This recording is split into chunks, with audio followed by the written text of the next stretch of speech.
साथीहरु नमस्ते, तपाईहरुलाई स्वागत छ।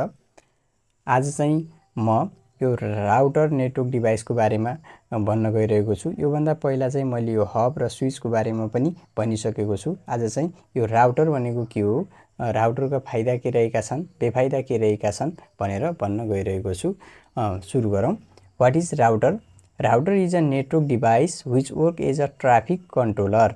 यो चाहिँ के हो त, नेटवर्क डिभाइस हो जसले चाहिँ ट्राफिक कन्ट्रोलरको जस्तो काम गर्दछ। A main work of router is to choose a congestion free path through which the data pack will travel। डेटाहरु ट्रान्सफर गर्दाखेरि खुल्ला अथवा फ्री पाथमा चाहिँ डेटाहरु नभएको, क्राउड नभएको यसले चाहिँ के गर्छ त, पत्ता लगाउँछ र फ्री भएको पाथबाटै डेटाहरु के गर्छ त, ट्रान्सफर गर्छ र पठाउँछ।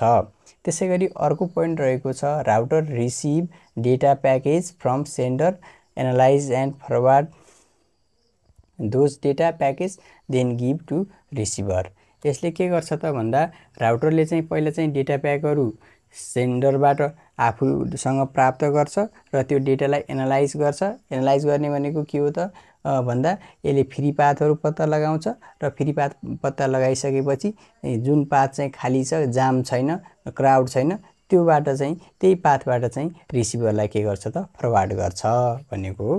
त्यसैगरी राउटरले चाहिँ दुईटै लोकल एरिया नेटवर्क र वाइड एरिया नेटवर्क चाहिँ प्रयोग गर्दछ।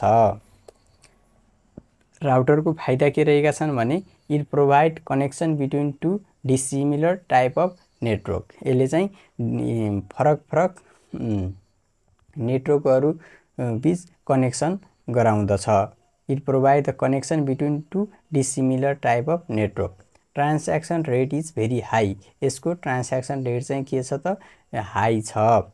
It internally use some algorithm to find out congestion free path. यो कुन पाथमा चाहिँ क्राउड कम छ भनेर पत्ता लगाउनका लागि यसले चाहिँ इन्टरनल अल्गोरिदम चाहिँ प्रयोग गरेको हुन्छ।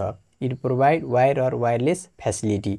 जस्तै अब थोरै एरियामा, सानो एरियामा डेटाहरु ट्रान्सफर गर्नुपर्ने छ भने वायरबाटै हुन्छ। जस्तै नेपालबाट इन्डियामा, चाइनामा, अमेरिकामा, त्यस बाहिर देशहरुमा गर्नु पर्यो भने वायरलेसबाट चाहिँ यसले डेटाहरु ट्रान्सफर गर्ने काम गर्छ। यो चाहिँ राउटरको फाइदा रहेको थियो। त्यसैगरी राउटरको बेफाइदाहरु के रहेका छन् भने, router is more expensive compare to the other network.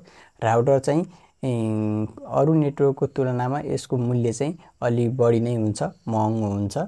त्यो कारणले यो डिसएडभान्टेज भयो। Router are complex to maintain. यसको मेन्टेन गर्ने कुरा चाहिँ एकदमै गाह्रो हुन्छ, कम्प्लेक्स हुन्छ। Security issues.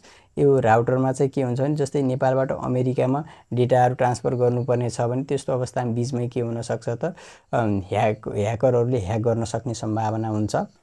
It only work with routable protocol. यसले चाहिँ एउटै प्रोटोकल भएको राउटरहरु बीच मात्रै काम गर्छ, फरक भएकोमा यसले चाहिँ काम गर्दैन। त्यो कारणले यसको चाहिँ यो डिसएडभान्टेज हुन गयो।